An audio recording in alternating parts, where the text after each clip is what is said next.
There's not much to. Dalam prosedur pencatatan utang terdapat dua metode. Yang pertama metode account payable procedure dan yang kedua metode voucher payable procedure. Dalam metode account payable procedure, catatan utang yang digunakan adalah kartu utang yang diselenggarakan untuk para kreditur yang berisi catatan atau informasi mengenai nomor faktur dari pemasok, jumlah yang terutang, jumlah yang dibayarkan, dan saldo utang. Sedangkan untuk metode voucher payable procedure tidak menggunakan kartu utang, tetapi menggunakan arsip voucher atau bukti kas keluar yang akan disimpan dalam arsip menurut abjad atau menurut tanggal jatuh temponya. Arsip bukti kas keluar ini berfungsi sebagai catatan utang. Dokumen yang digunakan dalam metode account payable procedure yang pertama faktur dari pemasok, kemudian yang kedua kwitansi tanda terima uang yang ditandatangani oleh pemasok atau tembusan surat pemberitahuan yang dikirim ke pemasok yang berisi keterangan untuk apa pembayaran tersebut dilakukan. Nah, untuk catatan akuntansi yang digunakan, yang pertama kartu utang digunakan untuk mencatat mutasi dan saldo utang kepada tiap kreditur. Kemudian yang kedua ada jurnal pembelian digunakan untuk mencatat transaksi pembelian. Dan yang ketiga jurnal pengeluaran kas digunakan untuk mencatat transaksi pembayaran utang dan pengeluaran kas yang lain.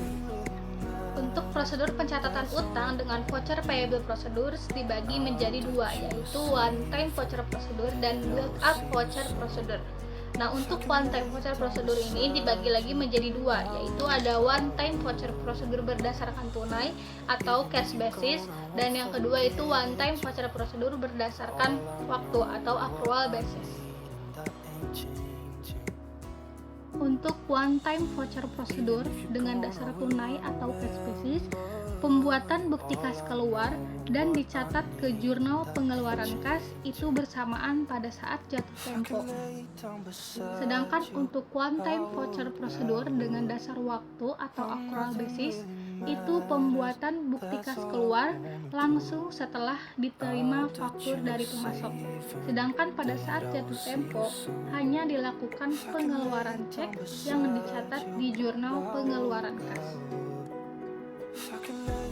Sedangkan untuk build up voucher procedure, di dalam prosedur ini tuh satu set voucher digunakan untuk menampung lebih dari satu faktur dari pemasok.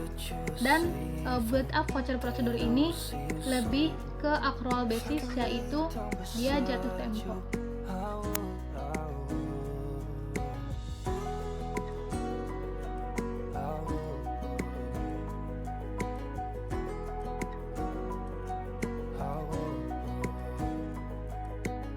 Selanjutnya itu adalah metode rekening tunggal. Nah, gimana sih prosedur dari metode rekening ini?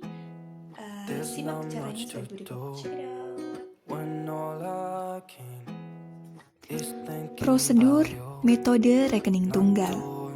Nantinya akan ada faktur yang disetujui untuk dibayar, kemudian disortasi menurut klasifikasi yang dikehendaki.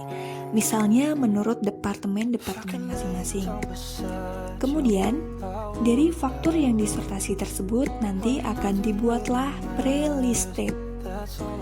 Dan faktur tersebut kemudian diposting ke dalam rekening yang bersangkutan.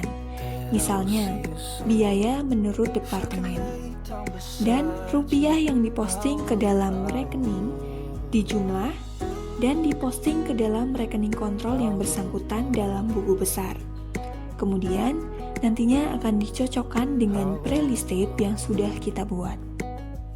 Setelah itu, laporan dibuat berdasarkan informasi yang terkumpul dalam rekening. Dan nextnya adalah metode tiket tunggal. Untuk metode tiket tunggal atau unit ticket method. Nah, berdasarkan bukti kas keluar yang biasanya berupa media campuran atau mixed media, dibuatkanlah tiket tunggal atau unit tiket untuk setiap unsur klasifikasi yang tercantum di dalamnya. Tiket tunggal ini kemudian direkap dan hasil rekapitulasinya dipakai sebagai dasar post. And for last is metode distribusi dengan komputer. Check it out. Metode distribusi dengan komputer. Nah, metode distribusi pendebitan yang timbul dari transaksi pembelian dengan menggunakan komputer dilakukan dengan memberikan kode transaksi yang terjadi sesuai dengan klasifikasi yang diinginkan. Jika transaksi sudah diberi kode dengan benar, proses sortasi akan dilakukan oleh komputer melalui program yang telah diprogramkan. If I could lay down beside you, I would.